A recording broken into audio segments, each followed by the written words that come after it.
Hi, welcome to my channel, the Comfy Cat Inn, named in honor of Lavender here. Oh, so today I'm going to talk about my experience with VR, and to be exact, the Oculus Quest.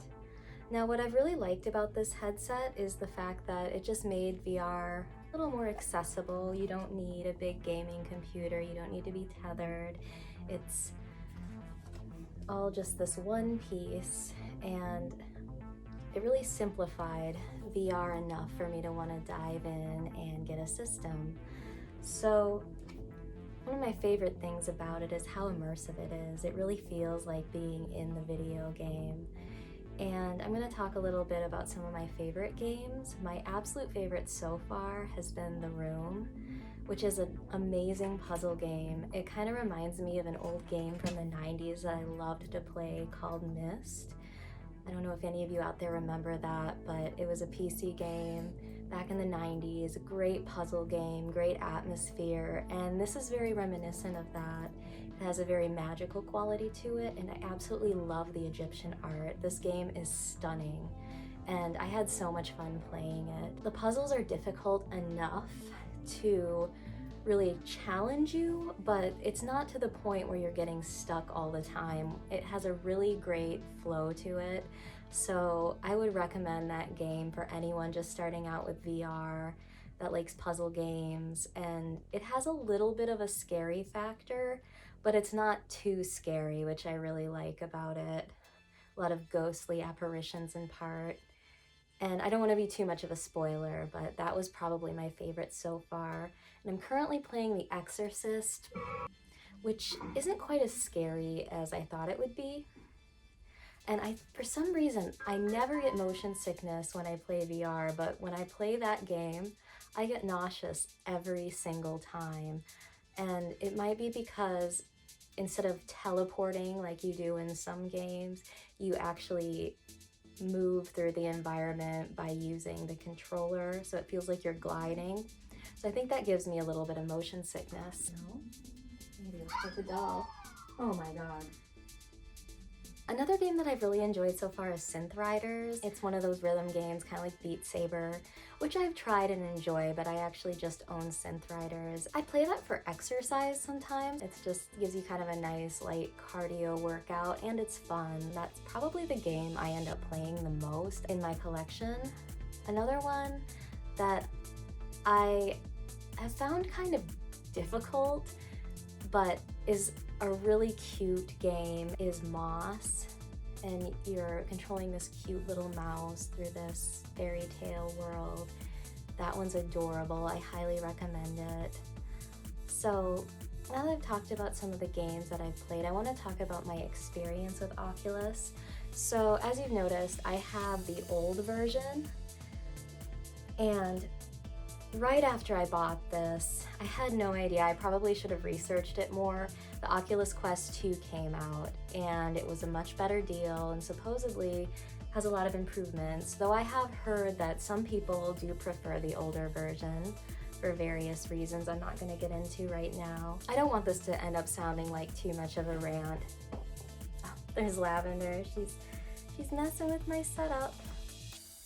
I don't know, do you guys like this angle better?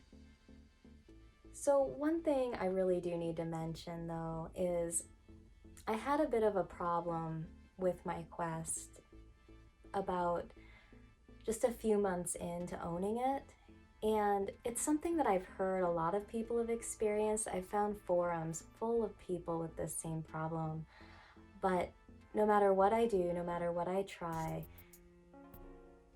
I cannot enter my payment information into their system. And I've tried multiple cards, all of which are valid. I've even called my bank and everything's good to go. But for some reason, Oculus will not accept my payment information no matter what. When I first bought the system, I was able to put in my info, no problem. And, oh, here Lavender's joining us.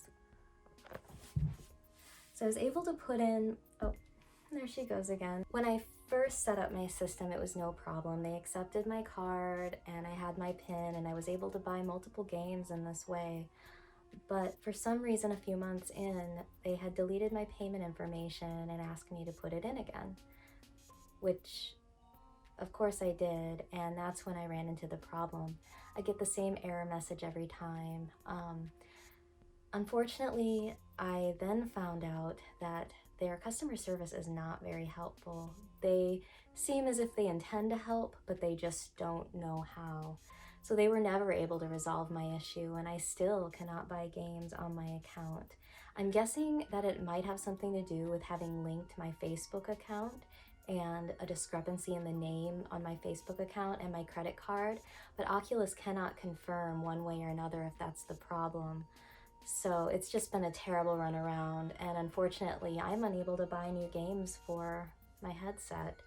And a lot of people have had this problem. Apparently it's been going on for a very long time, and Oculus is reluctant to fix it. So I feel like there are quite a few problems with this company, and I didn't realize when I bought my Oculus. I probably should have known, but they are owned by Facebook, and I just thought Oculus was its own company. And as soon as I got my box, I looked at the logo and it said by Facebook, and I will admit I was a little disappointed. I am not a big fan of Facebook and their privacy practices. I'm not going to get too deep into that. I'm sure a lot of you are really familiar with that, and I feel like that has no place in VR. So I also think it's strange that Facebook wants to be such a big part of this gaming technology, and I don't think it's a very good mix. So I think in the future I'm going to try PSVR, and I will definitely update you guys if I do. But that was my main issue, and it can be very disappointing when you shell out over $500 for a gaming system and then you're not able to buy games for it. And unfortunately, there are no hard copies of games that you can go out and buy. You have to do digital downloads only. And I actually am really not a fan of this trend in the gaming industry. There's a lot to be said for buying a physical game and owning it, being able to use it on any system, and once you've paid for it, you own that copy. I think that's the way it should stay, or at least that should be an option for people. But Oculus does not give that option, nor do they give the ability for multiple users to have an account on a headset. So I think that's a major flaw. So yeah, I just wanted to share my experience and, you know, the good, the bad, and the ugly when it comes to virtual reality and my experience so far.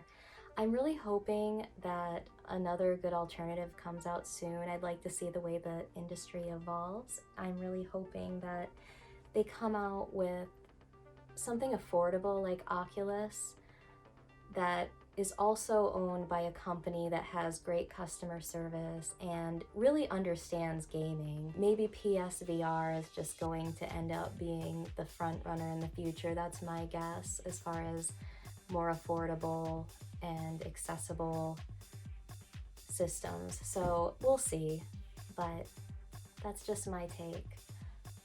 Thanks for watching.